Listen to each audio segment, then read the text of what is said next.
की हाल चाल व्यूअर्स, उम्मीद करते हैं सभी दोस्तों से अल्हम्दुलिल्लाह। आज का व्लॉग शुरू करने से पहले मेरी एक छोटी सी रिक्वेस्ट है कि मेरी वीडियो लाइक किया करो और मेरे चैनल को सब्सक्राइब कर लो ताकि मेरे आराम वाली वीडियो थोड़े तक आसानी पहुंच सके। जितने भी रहो खुश रहो, बात रहो, हमेशा हंस के मुस्कुराते रहो, साड़ी दुआवां थोड़े नाल। हाँ जी, आज जो है ना, आज मैं दरबार मुराद शाह मेले क्योंकि आज आखिरी दिन है और एक जो है ना कुश्ती होनी, कुश्ती देखने वास्ते आया सुते जो है ना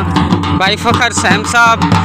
और भाई तकीर जो है ना ढोल बजा रहे हैं। फिलहाल जो है ना मतलब थोड़ा जिहा रश बनया मेले के ग्राउंड के और जो है ना वो मतलब वो सामने जो है साउंड वगैरह वाले आए करते हैं और वो उस जगह तो साउंड ला रहे हैं। फिलहाल जो है ना ग्राउंड बने हुए हैं जो है ना जी मतलब चूना जो सटिया पे चूना जोड़ा है ना ये ग्राउंड बनया पे दो मतलब दोवें साइडों से एक साइड दूसरी साइड उस साइड से तो माशाल्लाह वहाँ जो है ना पीर साहब और भी इकट्ठे हो रहे हैं। मतलब कुर्सियाँ वगैरह पीर वास्ते पाई जा रही और ये जो बैठे ने थले मतलब मुरीदीन है मुरीद हैं पीर जो खास ने वो टाइम ना ला गए और जो मतलब मेले के वेखो आने मेला वेखण वाले वो आवाम जो है वो पीछे आनी। फिलहाल जो है ना भाई फकीर होरी जो है ना जुम्बर खिला रहे हैं। छोटा जिहा बच्चा बिल्कुल ही छोटा जिहा जिहड़ा कि जुम्बर खेल रहा है। वेखो तुसीं कितना शौक है माशाल्लाह बच्चे।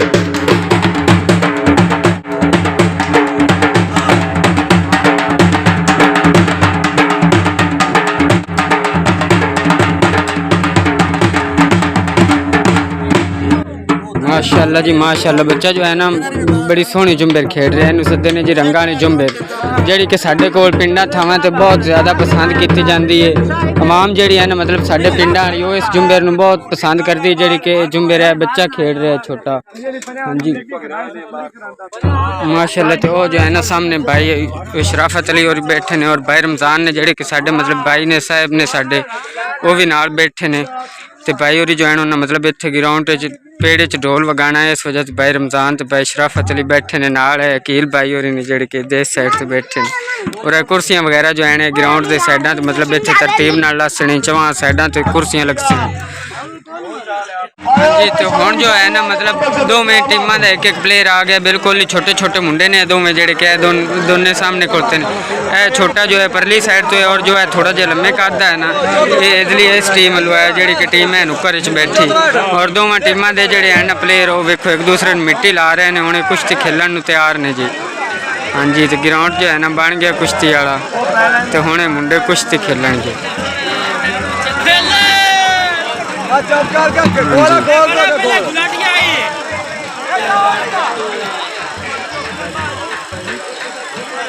हाँ जी तो बच्चे जो ने कुश्ती खेलने तैयार ने देखो है।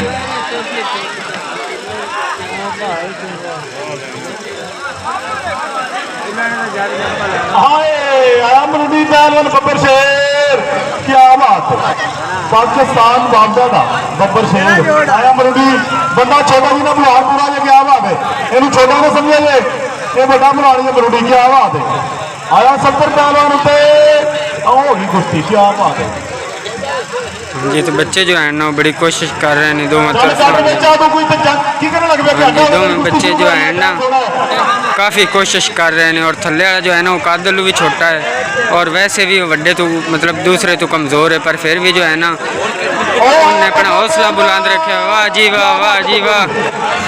वाह जी वाह वाह छोटे वाह।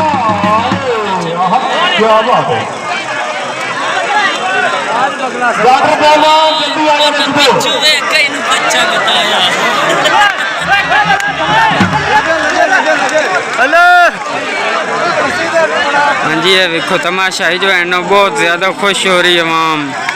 हाँ जी ये तकीर भाई भी बहुत खुश हो रहे हैं देख के कुश्ती। हाँ जी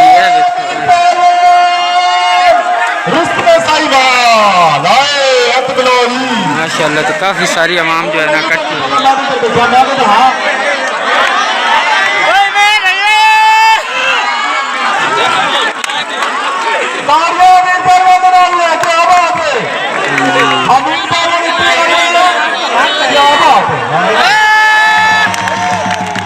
छोटा जो है ना वो हार गया और जो बड़ा है ना वो जीत गया। हाँ जी है बड़ा मुंडा।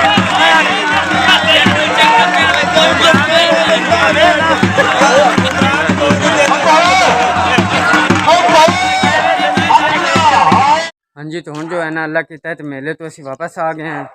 तो हुण मैं जा रहे हैं बाजार जुतियां लैन पर फिलहाल जो है ना वो रस्ते दे विच मैं वेख्या कि मस्जिद दे विच जो है ना शायद भाई और काम ते लगे हुए ने और शायद भाई जो है ना मेरा बहुत अच्छा दोस्त है और उस तो इलावा मेरा मतलब सीनियर है मिस्त्रियां वाले काम में चाहे जो राजगिरी का काम है ना है मिस्त्रियां वाला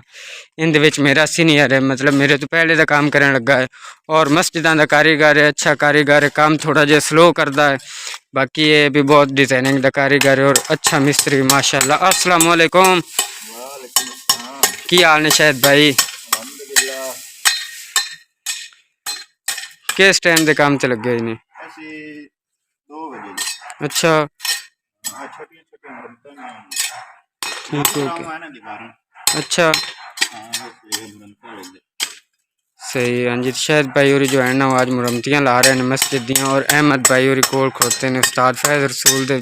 छोटे साहबजादे ने शाहजेब भाई तो छोटे ने तो शायद भाई और जो है मतलब पहले तोड़ फोड़ कर रहे हैं जी बिल्कुल खराब है ना जगह इस तरीके की उनके मतलब सीमेंट जो अगला पाट के तो नवी सिरों प्लस्तर जा की जाते मुरम्मतियाँ ला रहे हैं और इस तो पहले जो है ना मेरे वेखने ते ना वो सामने दीवार के उत्ते नज़र आ रहे हो थानू वेखो यह मुरम्मतियाँ ये ला के आए ने और इस तो इलावा यह जो है ना साड़ी माशाल्लाह जामे मस्जिद वेखो कितनी खूबसूरत है वेखो कितनी प्यारी मस्जिद साड़ी हाँ जी यह सारा मतलब एरिया मस्जिद का और यह पार्क भी मस्जिद का ही है